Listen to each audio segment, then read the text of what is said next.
कि हमको ये आराधना करना क्यों है, क्योंकि आप बड़े भाव से आए, बड़ी भक्ति से आए हैं। मेरे बाप कई बार समझा दिया कि बोलते रहते हाथ हिलाया करो। किसी को लकवा लग गया हो, उसको 10 करोड़ दे के बोलूं कि थोड़ा हाथ हिला तो हिला सकता है, तू तो पैसा लेके भी हिलाता है। एक तो पैसा लेता है ना, ऊपर से हिलाता है, वही ढंग से नहीं हिलावे, फिर नरेंद्र तुझे बराबर समझा देगा कि कैसे हिलाना चाहिए। अब आपको एक कहानी से हम आज का कार्यक्रम शुरू कर रहे हैं। कल का कार्यक्रम क्या है ये भैया अभी बताएंगे आपको कि कल हमको क्या करना है, क्योंकि कल 3 दिन से आराधना में लगनी है। किस किस को आराधना करनी है, किसको सिर्फ तपस्या करनी है। जिसको मेरे को आराधना भी करनी है, बहुत बड़ा पुण्य कमाना है, वो सब हाथ ऊंचा करो।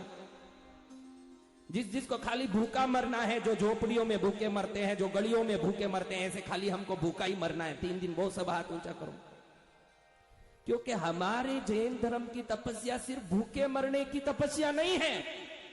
हमारी तपस्या इंद्रिय निग्रह की तपस्या है, भटकाने वाले मन को वश में करने की तपस्या है। हमारी तपस्या जैसे बहुत बड़े मद छड़े हुए हाथी को माउथ मात्र अंकुश से वश में कर लेता है, हमारी तपस्याएं जैन धर्म की मात्र इंद्रिय निग्रह से मन को वश में करा देता है। इतनी बड़ी हमारी। अब इस तपस्या में हम कैसे जुड़े? आप सब तो नाम तो लिखा लिए, आज कुछ सुने 2 मिनट जिससे हमको समझ पड़ जाए कि महाराज जी आखिर कराने वाले क्या हैं। क्योंकि किसी प्रतिष्ठा में खर्चा होता हो, किसी बड़े आयोजन में खर्चा होता हो, इतना खर्चा तो 3 दिन में लगने वाला है।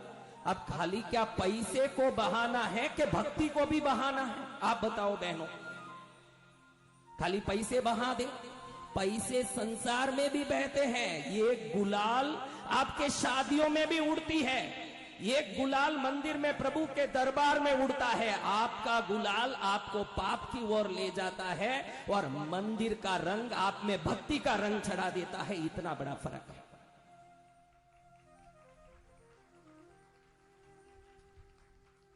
अब हम थोड़ा पीछे जाएंगे, थोड़ा पीछे। कितना पीछे?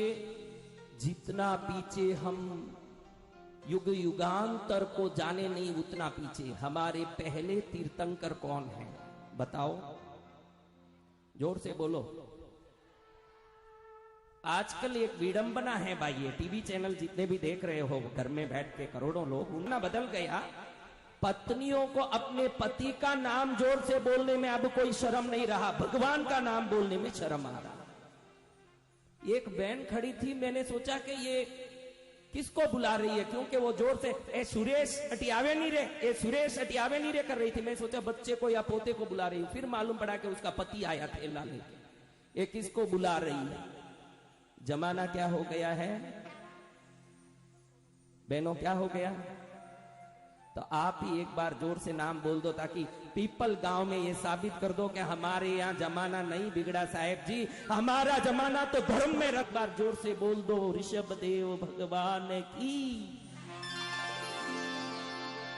तो हमारे ये पहले तीर्थंकर ऋषभनाथ स्वामी का ये 24 है ना, ऐसे अनंत 24 हुए हैं। इसके पहले भी अनंत 24 हुए, आगे भी अनंत 24 होंगे। आगे के प्रथम तीर्थंकर होंगे श्री पद्मनाभ स्वामी श्रेणिक महाराजा का जी।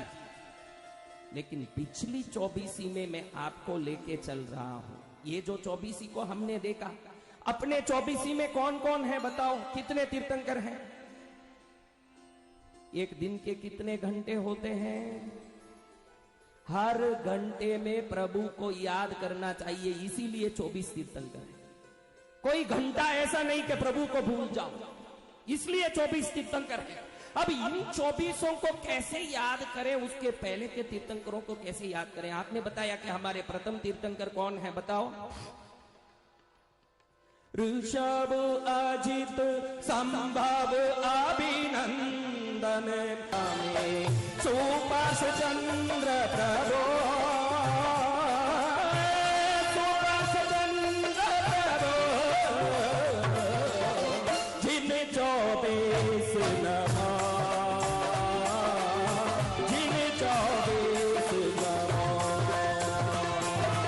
जिन 24 नमो, जिन 24 नमो, जिन 24 नमो, जिन 24 नमो, जिन 24 नमो, जिन 24 नमो, जिन 24 नमो, जिन 24 नमो, जिन 24 नमो,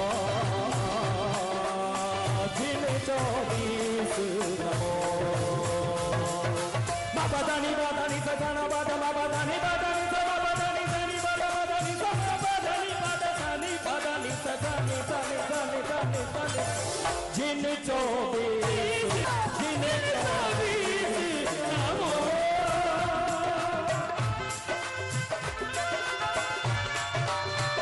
हाथ ऊपर हाथ ऊपर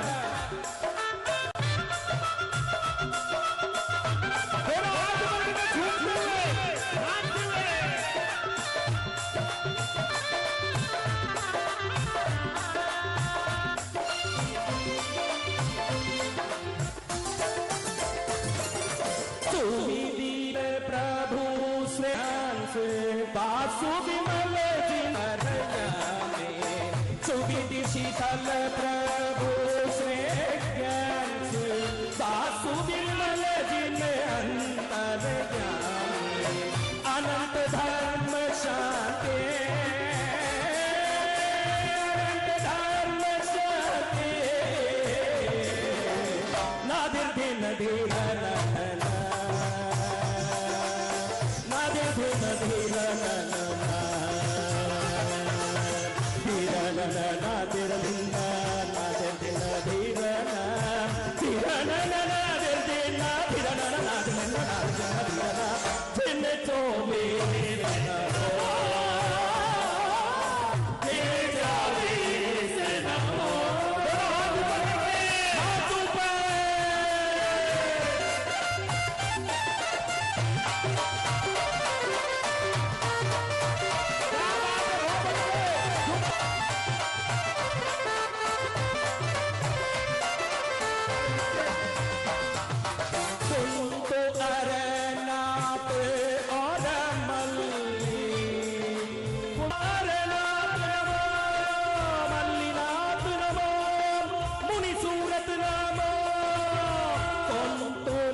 छोड़ सकल झंझट सुनो भाई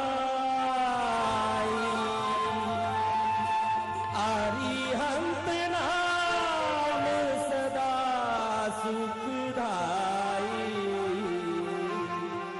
चिंता हरण स्वामी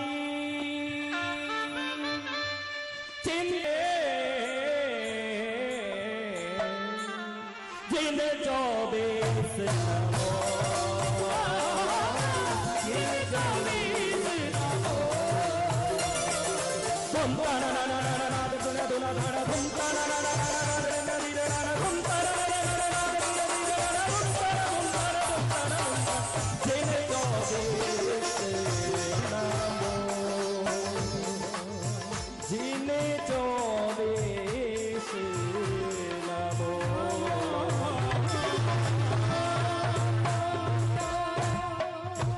संपूर्ण के तपस्या के बल को श्री 24 तीर्थंकरों के चरणों में निवेदन करते हुए, श्री सीमंदर स्वामी को वंदन करते हुए, गणधर गौतम स्वामी जी को स्मरण करते हुए, सद्गुरुदेव तपागच्छार्य सरल मना आचार्य देवेश परम पूज्य श्री विजय प्रेम सूरीश्वर जी महाराजा के श्री चरण कमलों को नमन करते हुए मैं ये 5 दिवसीय कार्यक्रम को आज शुरू कर रहा हूं। इस 24 के पहले 9 में तीर्थंकर थे श्री दामोदर स्वामी। एक बार सब प्रेम से बोलिए श्री दामोदर स्वामी भगवान की जय। जोर से बोलना। अभी देखना कि कहीं गली में जाते समय 50 या 100 रुपया गुम हो जाए, कोई पिक पॉकेट मार के चले जाए तो कैसे चिल्लाओगे? जोर से। क्योंकि अभी 500 1000 तो बोलूंगा नहीं, 100 का जमाना आ गया है।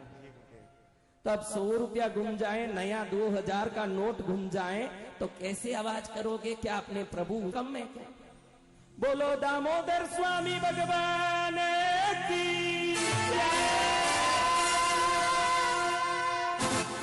5 दिन में तो पूरा ही सुधार दूंगा, ध्यान रखना। 5 दिन में सबको ठिकाने लगा के ही जाने वाला हूं। ऐसे तुम सोचो कि हमारी मर्जी चलेगी, यहां तो ना मेरी चलेगी ना आपकी। वहां बैठे हैं ना अपने प्रभु, उनकी 5 दिन चलने वाली है, अपने कुछ चलने वाला ही नहीं। तो अब देखिए, नवमें तीर्थंकर श्री दामोदर स्वामी का समवसरण लगा है। रजतमय पहला परकोटे में वाहन शिविकाएं खड़ी है। स्वर्णमय दूसरे परिखोटे में अनेक प्रकार के पशु पक्षियां प्रभु की वाणी सुनने के लिए खड़े हैं।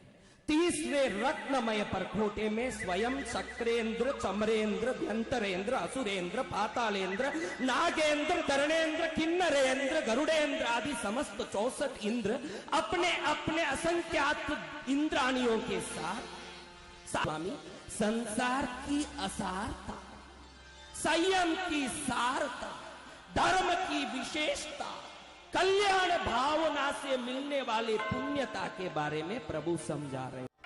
यहां आके भी हम खड़े रहेंगे, कहते हैं कि बिचारो ऊपो ही रह गयो। हमारे मारवाड़ी में कहते हैं बिचारो ऊपो ही रह गयो। यहां आके भी ऊपे ही रहे तो फिर संसार में प्रभु की भक्ति का परिणाम लोग जानेंगे कैसे? यहां 5 दिन तक भैया पूरा अनुशासन लेके चलना है। जिसको बैठना है मस्ती से बैठना है, जिसको भजन करना है मस्ती से करना है, जिसको पुण्य पाना है वो भी रोते रोते नहीं मैं तपस्या कर रही हूं, ऐसे नहीं, हंसते हंसते मैं तपस्या कर रही हूं। मस्ती से पुण्य पाना है, सस्ता पुण्य नहीं हंसता पुण्य पाना। जय जय गुरुदेव। अब समवसरण में प्रभु बैठ के देशना दे रहे हैं। श्रावक श्राविका साधु साध्वी गणधर देवी देवता सब सुन रहे हैं। प्रभु तमें अरिहंत छोने मारा अरि 6000। प्रभु तमें तो जीती गया ने मारा कर में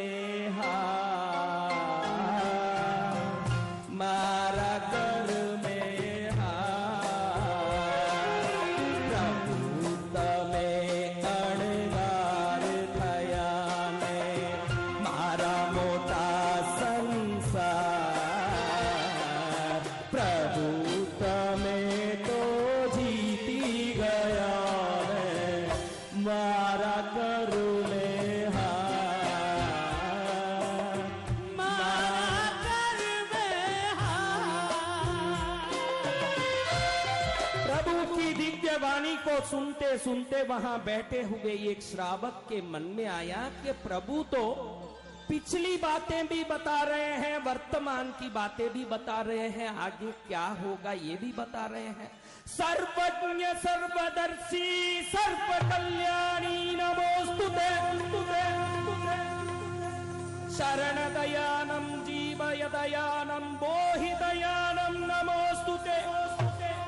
बुद्धि देने वाले प्रभु आप अतीत अनागत और वर्तमान तीनों जानते हैं। जो श्रावक बैठे सुन रहा है वो सोच रहा है कि प्रभु सब कुछ बता देते हैं तो मैं क्यों न प्रभु से वो वाणी सदा दिव्य वाणी बन के बहती है। ऐसे परम पावन वाणी को सुनते ही मन में उल्लसित हुआ। सोचता है कि प्रभु को मैं पूछूंगा कि मेरा मोक्ष कब होगा। कौन सोचता है? अब जब देशना पूरी हुई फिर गणधर देवता पाठ में बैठ के देशना पूरी करने लगे। समस्त देशना की परंपरा समाप्त हुई तो बाद में जब प्रभु निवृत्त हुए तो आषाढ़ी ने प्रभु को नमन किया त्रिविध वंदन करते हुए। नमुत्तुनम के पाठ से प्रभु को पूर्ण रूप से मन वचन काया की त्रिगुक्ति के साथ प्रभु को वंदन करते हुए प्रभु चरण में एक सवाल रखा कि प्रभु आपकी आज्ञा हो तो मैं कुछ पूछूं। देखिए परंपरा, हम कभी जाके अपने माँ बाप को आपकी आज्ञा हो तो मैं एक सवाल पूछूं ऐसे कभी वंदन किए? या माँ बाप के सामने गणा बोलो मती, बक बक करो मती, बुढ़ापा में बैठो घर। हम क्या करते हैं? हाँ, एक बाप छोटे बच्चे को बचपन में वो बच्चा 100 बार पूछता है, डाली पर बैठे हुए कौवे को बता के पूछता है कि पिताजी ये क्या है? बेटा ये कौवा है। पिताजी ये क्या है? बेटा इसको कागला कहते हैं। पिताजी ये क्या है? ये काला कौवा है बेटा। 100 बार बेटा पूछ ले और 100 बार बाप जवाब दे, बाप थकता नहीं है। वही बाप जब बूढ़ा हो गया, किसी कमरे में सोया है, बाहर से किसी की आने की आवाज आई है, बाप धीरे से बेटे को पूछता क्या आवाज आई बेटा? कौन आए? घर में कोई अतिथि आए हैं क्या? जिस बाप ने उसी बेटे को बचपन में लाख बार एक ही चीज को जवाब देते हुए दुखी नहीं किया खुद को, वो बेटा उस बाप को बोलता है मुंडा बंद करो, थाने कई जरूरत है बक बक करो। हम क्या इसीलिए इस धरती में जन्मे हैं? आप सब इसीलिए आके बैठ गए कि खाली तपस्या करोगे, खाली आराधना करोगे? देखो, कोई भी महल किसी मजबूत नींव पर टिक सकता है और धर्म का महल तो संस्कार के नींव पर ही टिक सकता है। संस्कार नहीं तो धर्म नहीं है।